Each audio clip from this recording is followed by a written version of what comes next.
doing a bit of a bonus soap here. This is the scraps, or these are the scraps from my landscape soaps that I did.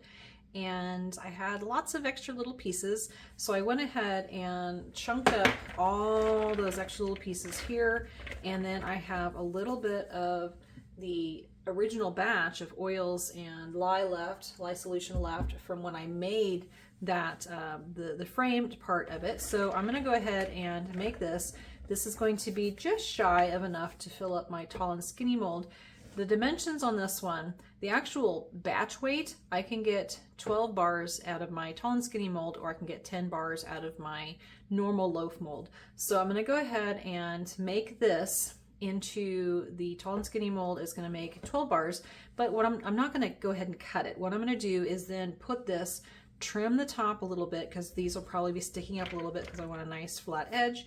I'm going to go ahead and put that in my vertical mold and then fill up the sides. So I'll have, you know, the block look, the confetti look. It might look like stone. I'm not quite sure what it'll look like until it's cut, but I think it's going to look really cool, and these are really pretty colors when they're all mixed together. But anyway, I'll have that part in the middle, and then on the sides I'll have two skinny parts of, I think what I'm going to do with this is I might do is call this the Aglia method. So when I trim off the top, it's going to have a little bit of color on it. I'm going to go ahead and cut that up really fine, and then when I make the soap for the sides, it's going to have little tiny specks of the color in it.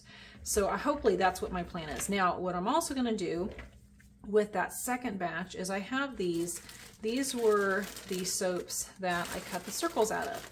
So I'm going to go ahead and, I don't know if I'm going to put these in the vertical mold. I've got two of them. The vertical mold, I'm going to put them in the horizontal mold. But I'm going to go ahead and put those in and then kind of fill up the center so it'll have a neat design in the center as well. So they'll give us some visual, abstract visual interest. So I have that for those 4 batches of soap.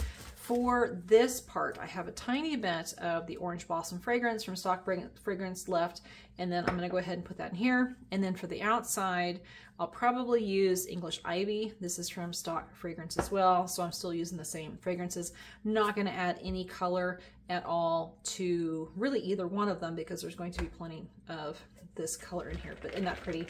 All right, well, I'm going to go ahead and get started with this. I did go ahead and put a rubber band on this because these do have a tendency to bow out a little bit. But let's go ahead and do it.